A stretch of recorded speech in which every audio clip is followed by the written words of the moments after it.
The man with the briefcase looked harmless.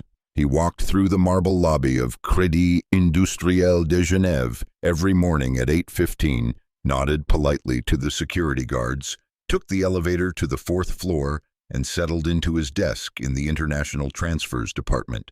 His name was David Zimmerman. At least, that's what his Swiss work permit said. He wore conservative gray suits, wire-rimmed glasses that made him look older than his 32 years, and the kind of forgettable face that disappeared in crowds. To his colleagues, he was the quiet one, competent but unremarkable, the type of person who processed paperwork efficiently and never caused problems. They had no idea that his photographic memory was documenting every transaction that crossed his desk, and they had no idea that David Zimmerman wasn't his real name. It was September 12, 1978. David had been working at the bank for 7 months. Long enough to be trusted with sensitive accounts, long enough that his presence had become routine and unremarkable, long enough that he could access the information Mossad had sent him to Geneva to find. That morning, a transaction request came across his desk, a wire transfer from a numbered account in Zurich to a corporate account in Beirut. 375,000 Swiss francs. The transaction appeared completely legitimate. The Zurich account belonged to a holding company registered in Panama. The Beirut account belonged to an import-export firm. Both had proper documentation. Both had been verified by the bank's compliance department. But David's mind worked differently. He saw patterns that others missed. The amount wasn't random. 375,000 francs was exactly the price, at current exchange rates, of a specific Soviet weapons system. David knew this because he'd spent 18 months before this assignment studying arms dealer price lists, memorizing the cost of every weapon system being sold on international black markets. The Beirut receiving account had a registration number that matched a pattern David had seen before in Mossad intelligence briefings. Companies with similar registration sequences had been identified as fronts for the Popular Front for the Liberation of Palestine, and the timing of the transfer, mid-September, coincided with intelligence suggesting a major weapons purchase was being planned. Any one of these factors alone would mean nothing. Coincidence. But David had been trained to see how coincidence connected. His brain automatically cross-referenced information, compared patterns, identified anomalies that suggested something beneath the surface. This transaction wasn't about importing textiles or industrial equipment. This was weapons financing, money moving from a wealthy Gulf backer through a Swiss intermediary to a terrorist organization preparing for operations against Israeli targets. And it was happening on his desk, passing through his hands, waiting for him to stamp it approved and send it on its way. David picked up his approval stamp. His hand was completely steady. He stamped the form, initialed it, and placed it in his outgoing tray. To refuse the transaction would raise questions about why a junior accountant was blocking legitimate business. His job wasn't to stop the money. His job was to document where it went and who received it. Then he stood up, walked calmly to the bathroom, locked himself in a stall, and wrote down every detail on rice paper small enough to swallow if necessary. This was the third weapons transaction he'd identified this month. The network was bigger than anyone in Tel Aviv had suspected. He'd never held a gun in his life. David's military service in the Israel Defense Forces had been spent entirely behind a desk at the Amman headquarters in Tel Aviv, analyzing intercepted communications and financial records.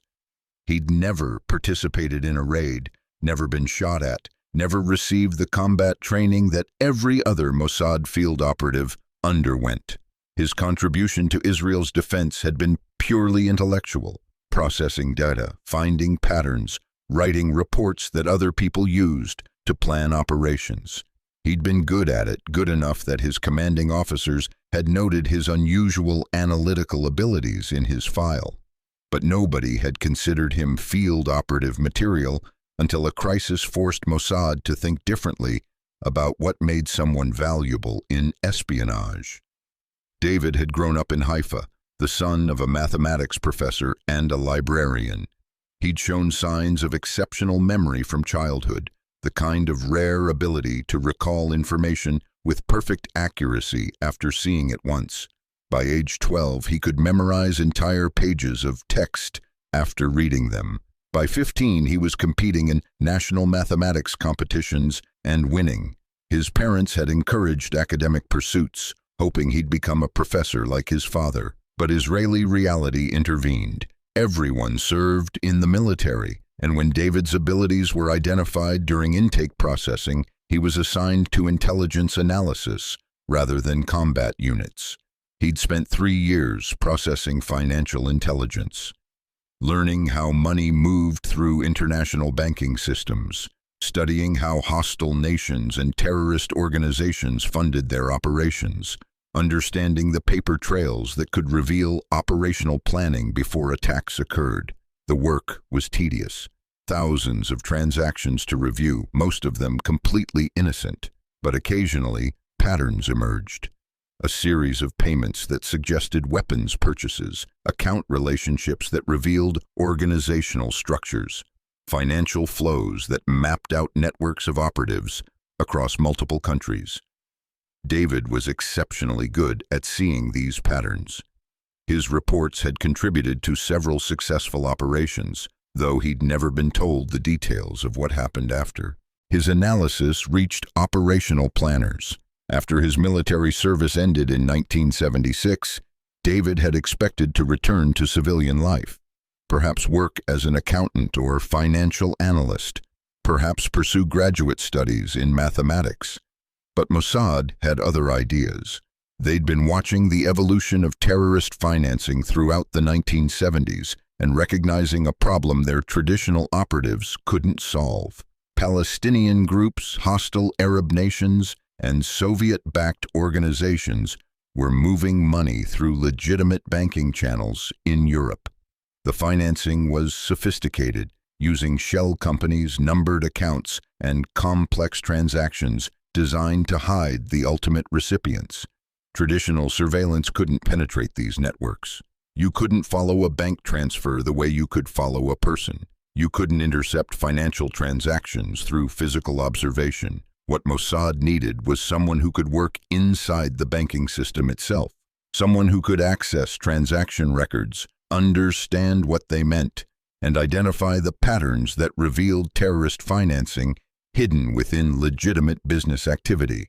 They needed an operative who looked like a banker, thought like a banker, and could survive in an environment where violence and tradecraft were useless, but financial expertise was everything.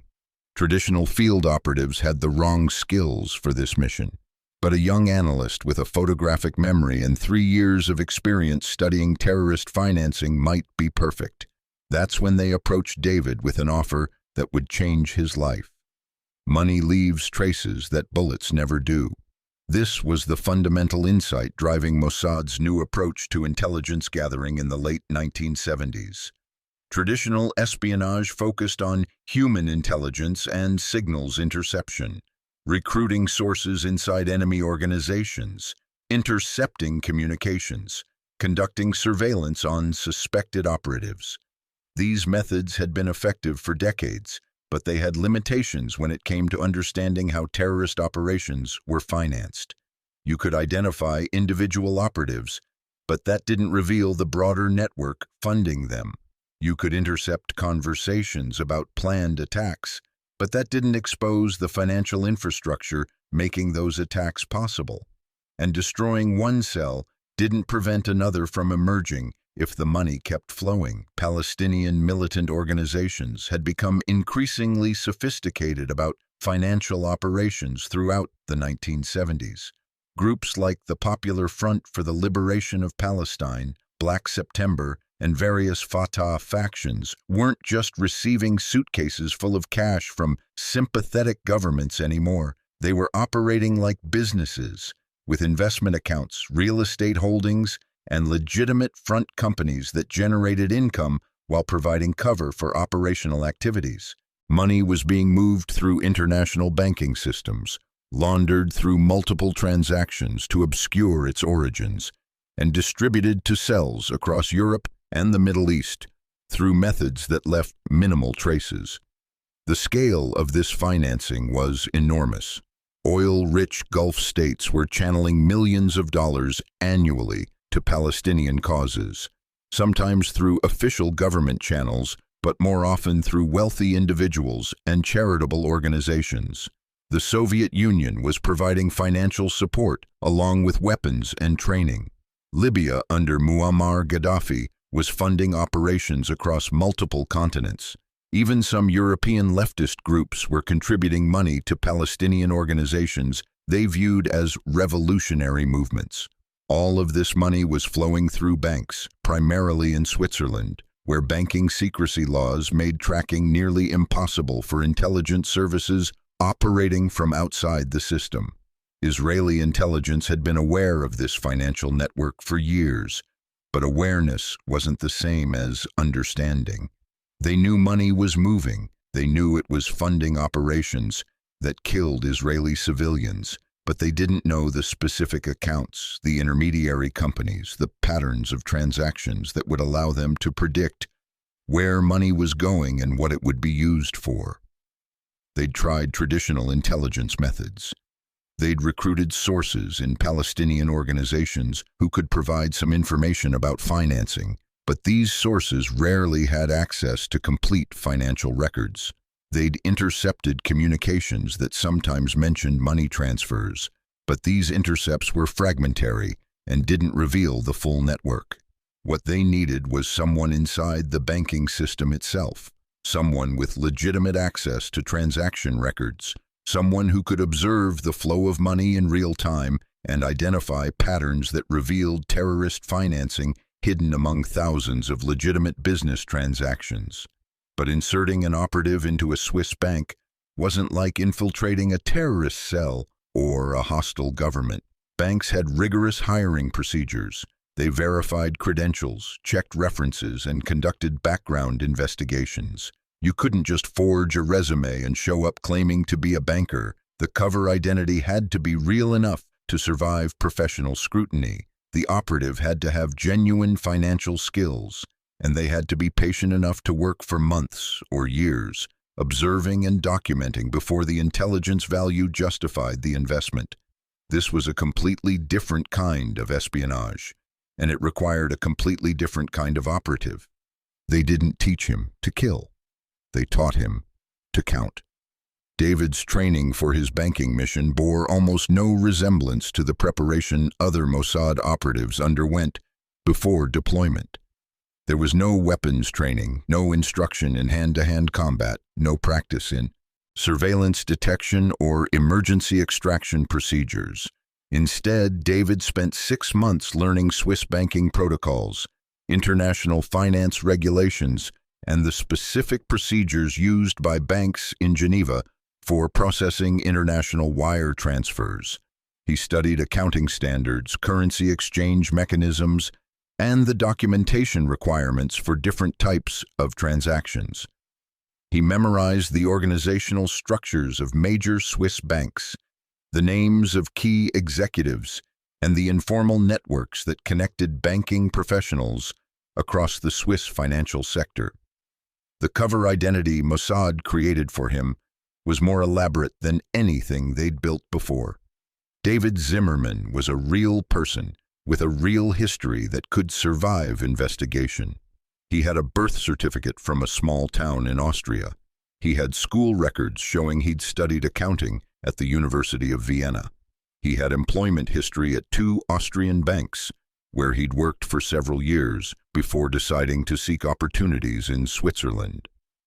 Every element of this background was documented and verifiable because Mossad had spent 2 years building it, creating paper trails, establishing records in Austrian government databases, and even planting references with banking professionals who could vouch for David Zimmerman's competence and character if anyone called to check. The person who would become David Zimmerman spent weeks studying Austrian culture and dialect. His German was already fluent from academic study, but he needed to speak with the specific accent and vocabulary of someone from Vienna. He studied Austrian banking practices, which differed in subtle ways from Swiss procedures. He learned about Austrian politics, current events, and cultural references that would come up in casual conversation with colleagues. He memorized details about the neighborhood in Vienna, where David Zimmerman supposedly grew up, the university campus where he'd studied, and the banks where he'd worked. If someone asked him about a restaurant near his old apartment or a professor he'd studied under, he needed to have answers that sounded natural and unrehearsed. The psychological preparation was more challenging than the technical training. David was being asked to stop being himself and become someone else, not just for a brief operation, but for an indefinite period that could last months or years. He couldn't slip back into his real identity during off hours. He couldn't maintain contact with family or friends from his previous life. David Zimmerman had to be real 24 hours a day because banking colleagues would see him outside work, in restaurants and shops, and any inconsistency in his behavior could raise questions. The psychological strain of sustained deep cover was something Mossad's training tried to prepare operatives for, but there was no way to truly simulate it. You couldn't know how it would feel to live as someone else until you were actually doing it. In March 1978, after 6 months of preparation, David Zimmerman applied for a position at Crédit Industriel de Genève. His resume was impressive. His references were excellent.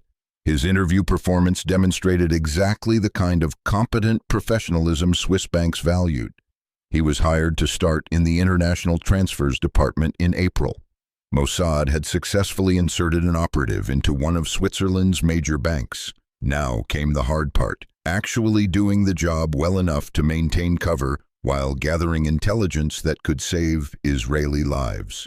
By day, he balanced accounts. By night, he hunted terrorists. The routine became David's existence within 3 months of starting at Crédit Industriel de Genève. His workday began at 8:15 when he arrived at his desk on the 4th floor.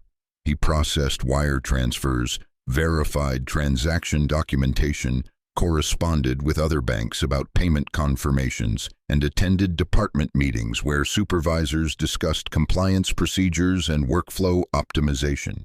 He ate lunch in the employee cafeteria, making small talk with colleagues about Swiss politics and weekend plans. He stayed until 5:30, maintaining the precise schedule of a diligent but unremarkable employee.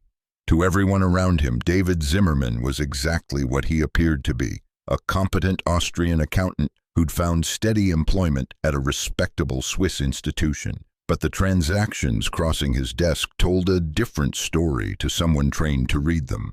By his 4th month at the bank, David had identified 17 accounts that showed patterns consistent with terrorist financing. The patterns were subtle. Individual transactions looked legitimate, but when viewed collectively over time, they revealed organizational structures and operational planning.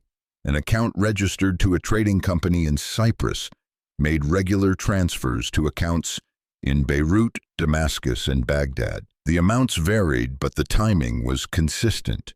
Transfers occurred on the 15th of each month, suggesting salary payments to operatives.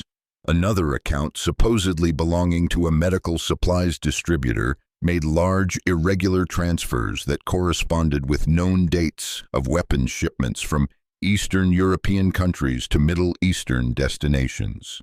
David documented everything using the photographic memory that made him valuable to Mossad. He couldn't take physical notes during work hours. The bank monitored employees too carefully, and removing documents from the building would trigger security protocols.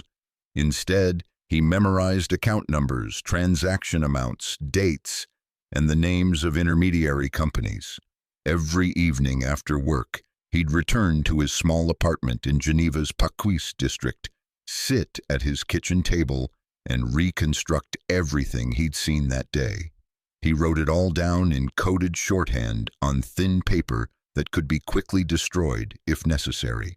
Once a week, he'd photograph these notes using the miniature camera Mossad had provided, then burned the originals in his sink. Communication with his handlers followed strict protocols designed to minimize exposure risk. David never met them in person. Direct contact would be too dangerous if Swiss intelligence was monitoring foreign operatives, which they certainly were.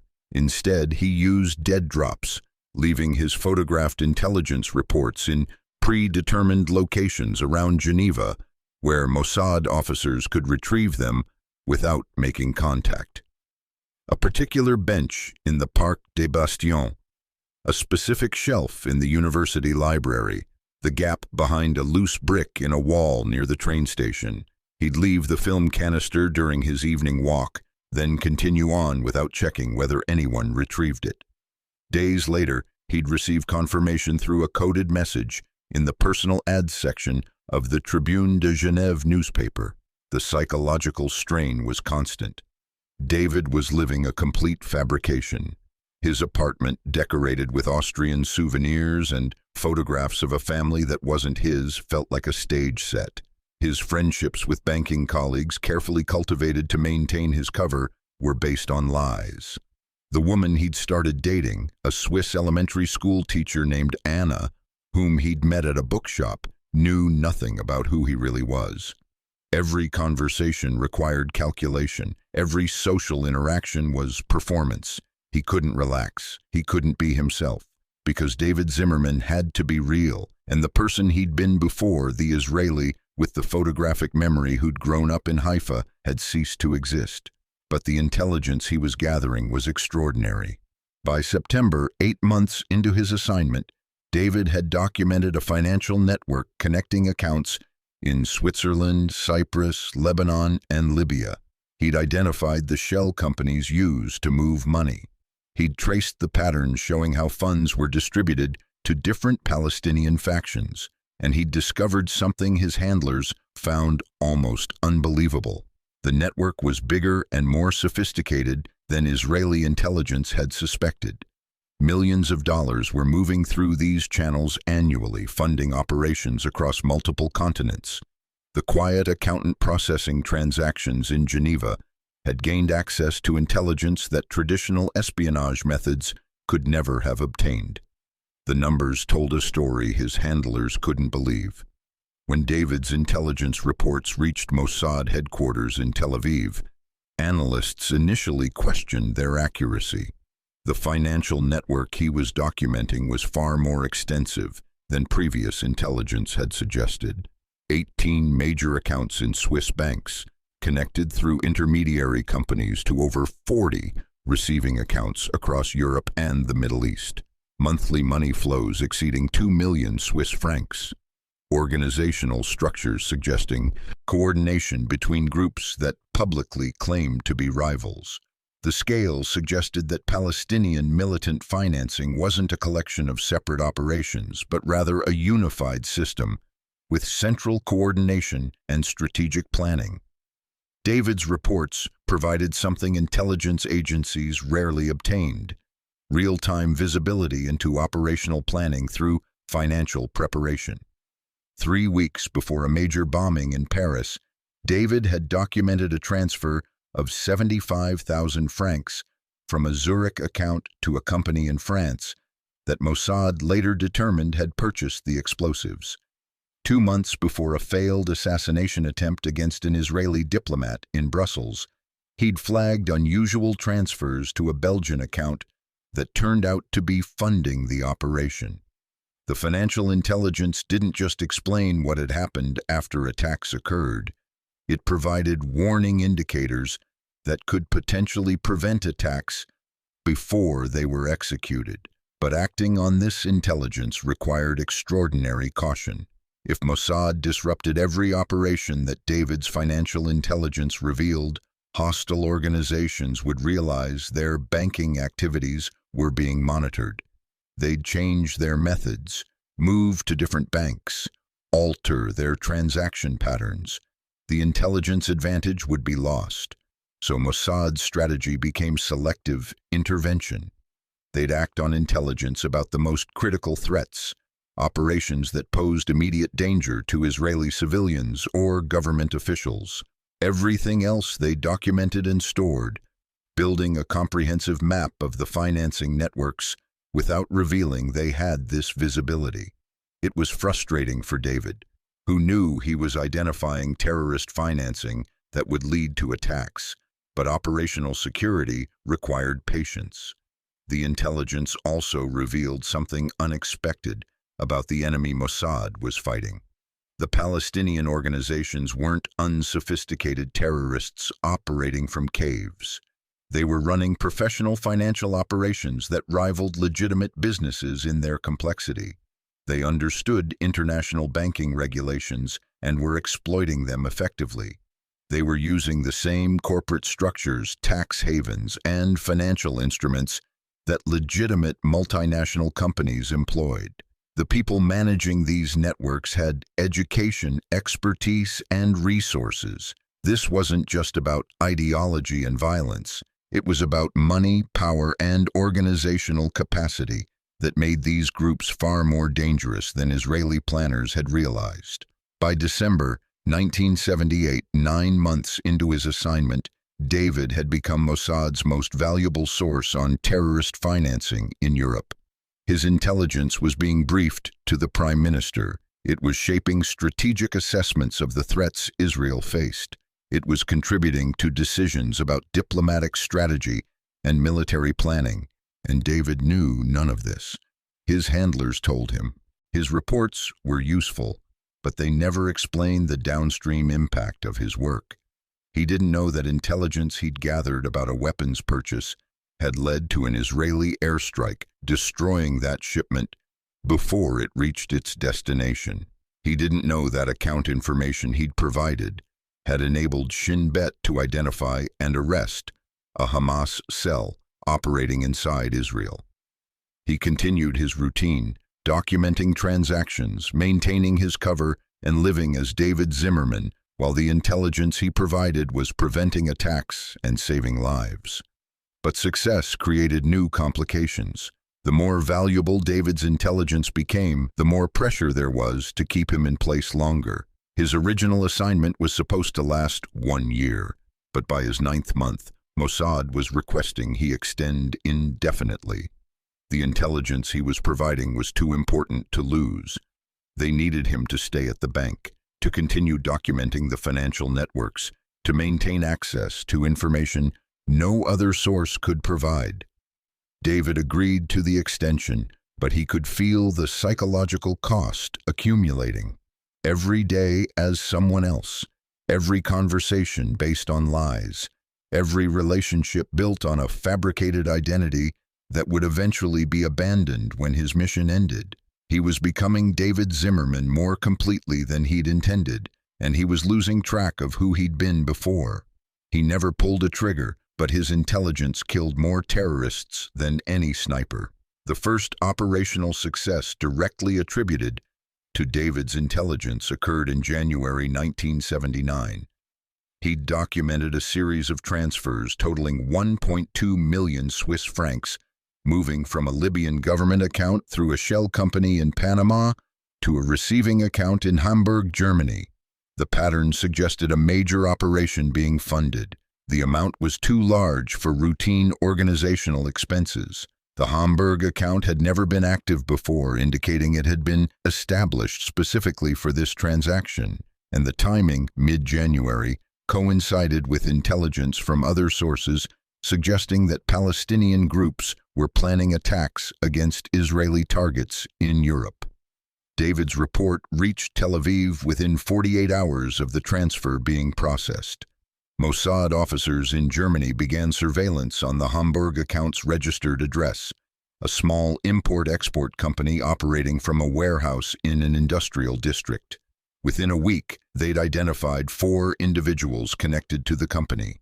Facial recognition matched 2 of them to known operatives of the Abu Nidal organization, one of the most violent Palestinian militant groups operating in the 1970s. Surveillance documented meetings between these operatives and other suspected militants. Phone intercepts revealed discussions about weapons and operational planning. The intelligence picture that emerged showed a cell preparing for a major attack. most likely targeting an Israeli diplomatic facility or El Al office in Germany. German authorities were brought into the operation through carefully managed intelligence sharing that didn't reveal how Mossad had initially identified the Hamburg cell. The story given to German counterterrorism officials was that surveillance of known Palestinian operatives had led to this discovery. No mention of Swiss banking intelligence or an operative inside Crédit Industriel de Genève. The Germans conducted raids in February, arresting 6 people and seizing weapons, explosives, and detailed plans for attacks against 2 Israeli targets in Frankfurt and Munich. The operation was considered a major counterterrorism success. German officials praised the intelligence cooperation. Israeli officials celebrated privately, knowing that David's financial intelligence had been the thread that unraveled the entire operation. But this created a problem David wasn't aware of until much later. Every successful operation based on his intelligence increased the risk that hostile organizations would realize their financial networks were compromised. Palestinian groups had their own intelligence capabilities. They analyzed their operational failures, looking for patterns that might reveal security breaches. When the Hamburg cell was rolled up, Abu Nidal organization security officers began investigating how German authorities had identified them. They reviewed the operational security protocols the cell had followed. They tried to identify whether someone inside the organization had betrayed them. They didn't initially consider that their banking transactions might be monitored because Swiss banking secrecy was supposed to make that impossible. Over the next 6 months, David's intelligence contributed to 4 more operations. A weapons shipment intercepted at sea before reaching its destination. A safe house in Rome raided based on financial links to accounts David had identified. An assassination plot against an Israeli ambassador disrupted when Mossad tracked the funding to operatives in Vienna. A bombing prevented in Athens when Greek authorities arrested suspects connected to accounts David had flagged. Each success was a tactical victory. Each success also increased the cumulative risk that someone would connect the pattern and realize all these disrupted operations had one thing in common. They'd all been financed through Swiss banks, where their transactions should have been secret. David's role was expanding beyond simple observation and documentation. His handlers began asking him to do more than just report on transactions. They wanted him to actively sabotage certain transfers by introducing processing delays that would disrupt operational timelines. They wanted him to manipulate routing information so money intended for one destination would be temporarily misdirected. They wanted him to create paperwork problems that would freeze suspicious accounts pending. Compliance reviews. These requests transformed David from a passive intelligence collector into an active operational asset who was directly interfering with terrorist financing. It was more dangerous, more complicated, and more likely to expose him if anyone noticed the pattern of problems affecting specific accounts. But the operational impact was undeniable. Money that didn't arrive on schedule forced terrorist cells to delay operations. Frozen accounts created financial pressure that strained relationships between militant groups and their backers.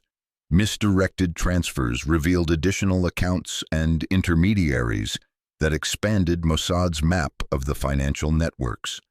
David's quiet manipulations of banking transactions were achieving effects that traditional military or intelligence operations couldn't accomplish. He was fighting a war with spreadsheets and transaction forms, and he was winning battles that never appeared in newspapers because nobody knew they'd occurred. The terrorist attacks that didn't happen because operations couldn't be funded.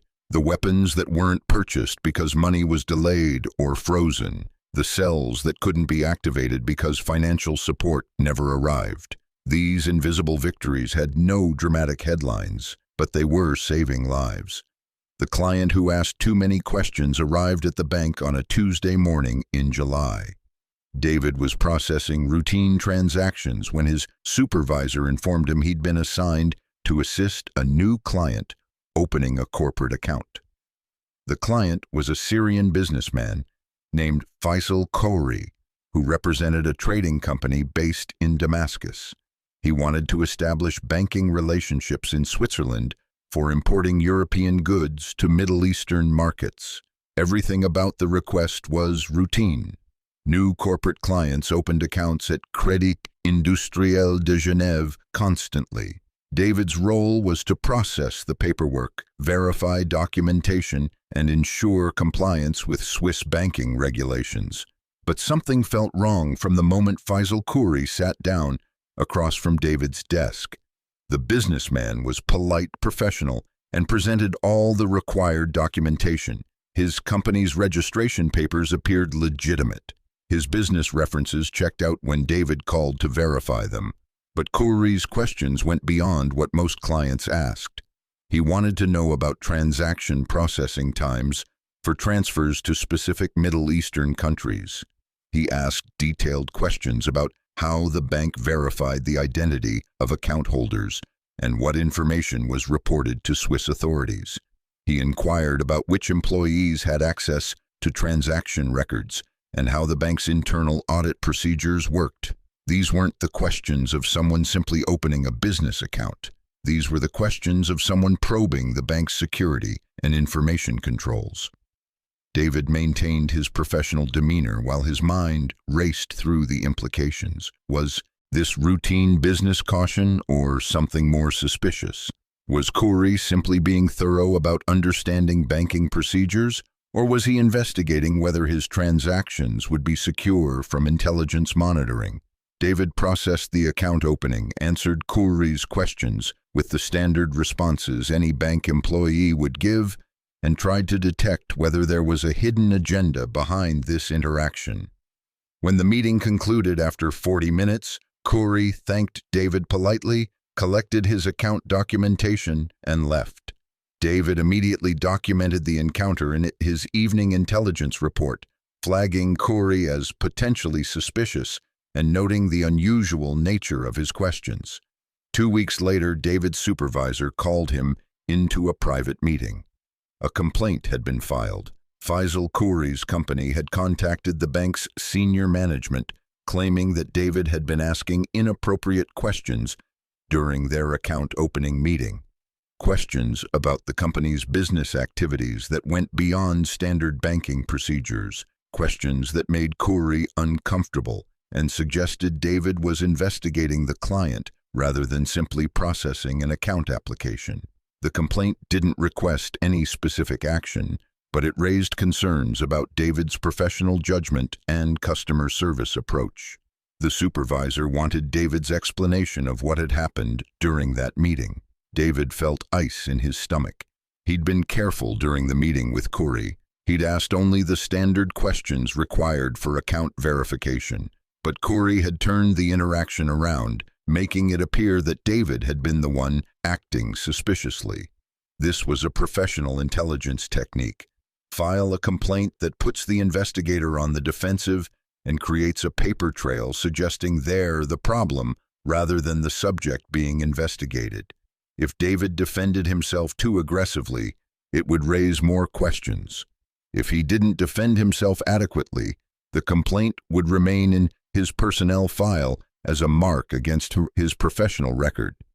Either way, Khoury had successfully created doubt about David and made it harder for him to investigate any future transactions involving Syrian accounts. Getting out was harder than getting in.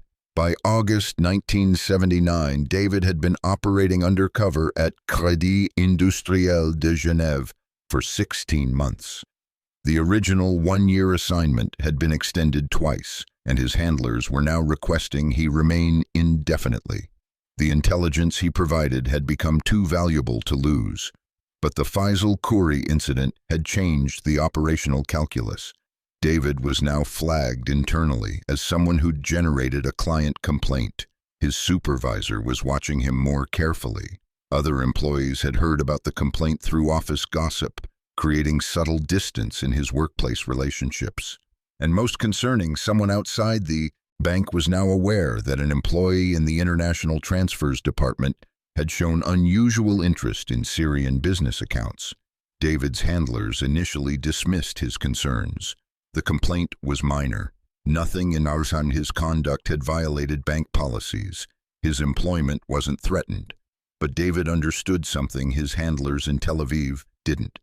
Banking was a small professional community, especially among institutions handling Middle Eastern clients. If Faisal Khoury was connected to intelligence services or militant organizations, which David strongly suspected, then word would spread. Other hostile actors would be warned that someone at Crédit Industriel de Genève might be paying too much attention to certain transactions. They'd be more careful, they'd watch for signs of surveillance, and they'd be looking specifically at employees in positions to access transaction records. David had become a known variable in an equation that only worked if he remained invisible. 3 weeks after the Khoury incident, David noticed another concerning development. One of his banking colleagues, a Swiss woman named Margot, who worked in the compliance department, began asking him casual questions about his background. Where exactly in Vienna had he lived? Which professors had he studied under at university? Did he still have friends in Austria he kept in touch with? The questions came up during lunch conversations and coffee breaks, always casual, always friendly. But they were probing his cover story in ways that suggested someone had asked Margot to verify details about David Zimmerman's background. Bank security conducting a routine review after the client complaint? Swiss intelligence investigating a suspicious foreign employee? Or something more sinister, hostile actors checking whether David's identity was genuine? David reported these developments to his handlers through his normal communication protocols. He recommended immediate extraction. The operational environment had become too risky.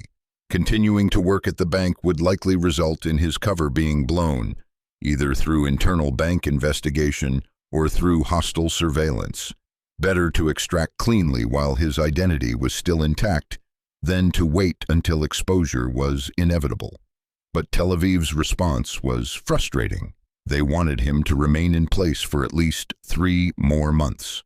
Critical intelligence operations were underway that depended on his continued access to transaction data. They acknowledged the increased risk, but assessed that he could manage it through careful behavior and enhanced security protocols. The decision wasn't really his to make. He was an asset, and assets followed orders. So David stayed. He maintained his routine, continued documenting transactions, and tried to behave exactly as a normal bank employee would while managing the constant stress of knowing he was being watched more carefully. He avoided any transactions that might draw additional attention. He didn't ask questions beyond what his job required. He was scrupulously correct in all his professional interactions, but the psychological strain was becoming unbearable. He was exhausted from the constant performance of being David Zimmerman. His sleep was disrupted by anxiety about exposure. His relationship with Anna, the Swiss teacher he'd been dating for almost a year, was suffering because he couldn't explain why he'd become so withdrawn and tense. Everything about his life felt precarious, like a structure built on foundations that were slowly crumbling. In October, the situation deteriorated further. David arrived at work to find that his computer access had been temporarily restricted pending a security audit.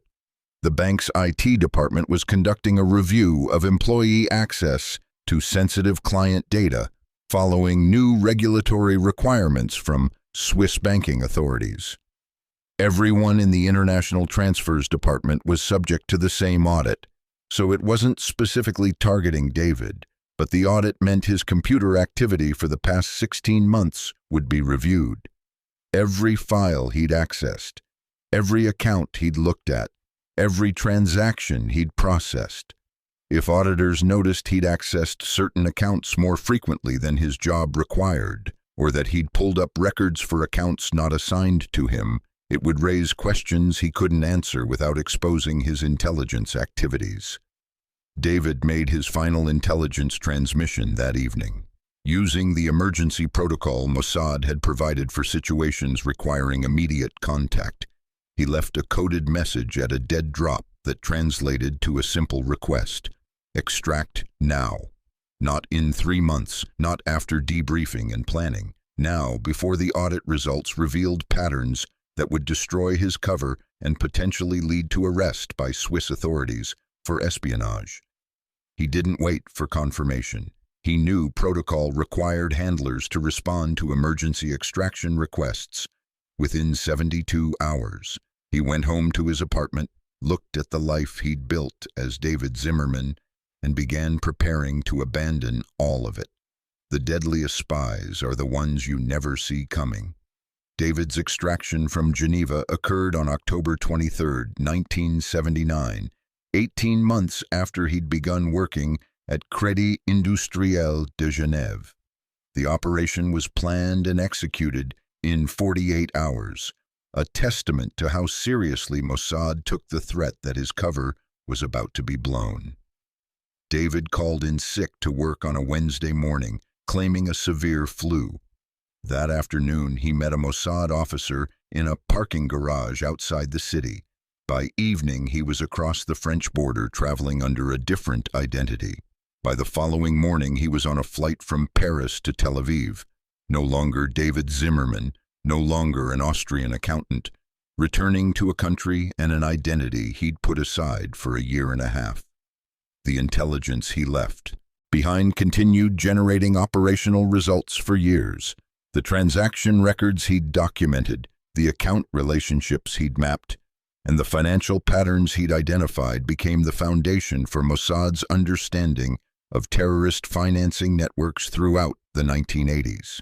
Analysts used his intelligence to track how Palestinian organizations adapted their financing methods.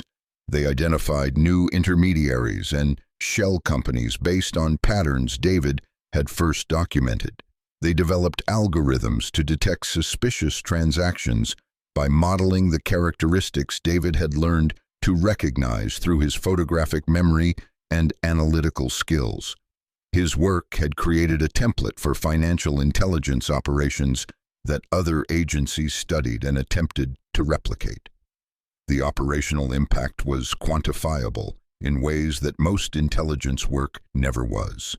Mossad's internal assessment, completed 6 months after David's extraction, concluded that his intelligence had directly contributed to preventing 17 terrorist attacks, disrupting 23 weapons shipments, and enabling the arrest of over 40 operatives across Europe and the Middle East.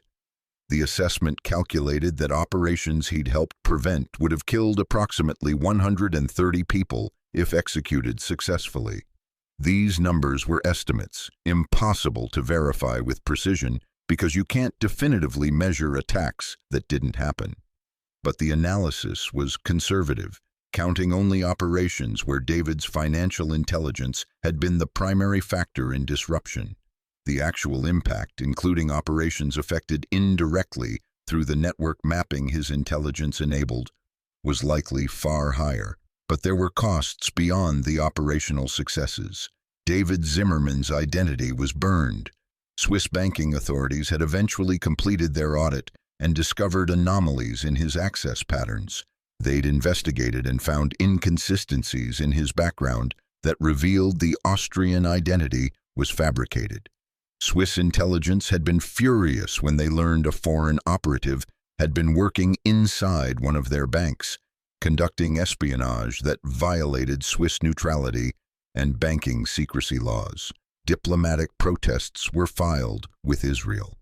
The incident damaged intelligence cooperation between Swiss and Israeli services for years, and banks across Switzerland implemented enhanced screening procedures that made future operations like David's significantly more difficult. David himself struggled with the transition back to his real identity. After 18 months of being someone else, he found it difficult to simply resume being who he'd been before. He'd formed real relationships as David Zimmerman, relationships he'd abandoned without explanation when he disappeared from Geneva. Anna, the teacher he'd been dating, never learned what happened to the Austrian accountant she'd known. His banking colleagues assumed he'd fled Switzerland after being caught in some kind of financial impropriety. The complaint from Faisal Khoury, combined with his sudden disappearance, created a narrative that David Zimmerman had been involved in something criminal. His reputation, even though it was a fabricated identity, had been destroyed. Mossad offered David several options for his next assignment. He could train new operatives in financial intelligence techniques, passing on the methods he'd developed during his time in Geneva. He could work as an analyst, using his skills to process financial intelligence that other sources provided. He could undergo additional training and return to field operations under a different identity in a different location. But David found himself unable to commit to any of these paths. The psychological cost of deep cover had been higher than he'd anticipated. The experience of living as someone else, of building relationships based on lies, of constantly performing a fabricated identity, had damaged something fundamental about his sense of self. He requested a leave of absence to recover and consider his future. Years later, people who study intelligence history would point to David's operation as a turning point in how agencies thought about financial intelligence and the types of operatives needed for modern espionage. The age of the accountant spy had begun, though few people outside classified briefing rooms would ever know it. Financial intelligence became a priority for intelligence services worldwide. Banks became battlegrounds where invisible wars were fought through transaction monitoring and account surveillance. And the template David had established, the patient documentation of financial patterns by an operative with the right expertise, positioned in the right place, became a model that agencies continue to use today. David himself eventually left Mossad and returned to civilian life. The details of what he did after his intelligence career remain classified, but sources suggest he worked in financial analysis for private sector companies, using his skills in less dangerous contexts. He never spoke publicly about his time as David Zimmerman or the intelligence operation that had made him one of the most effective operatives in Mossad history. The operation remained classified for decades, acknowledged only in vague references in memoirs of intelligence officials who'd worked on counterterrorism in the late 1970s. The specific details, the banks involved, and the full extent of the intelligence gathered have never been publicly disclosed. But somewhere in the archives of Israeli intelligence, there's a file documenting what one quiet accountant with a photographic memory accomplished during 18 months inside a Swiss bank. The transactions he documented, the networks he mapped, the operations he helped prevent, the lives he saved through intelligence work that looked nothing like the dramatic espionage portrayed in films but was far more effective than any action-oriented operation could have been. The invisible war fought with spreadsheets and account numbers, where the deadliest weapon was the ability to recognize patterns in financial data that others missed. That was David's legacy, and it's still shaping how intelligence agencies operate today in the hidden battlefield of international finance.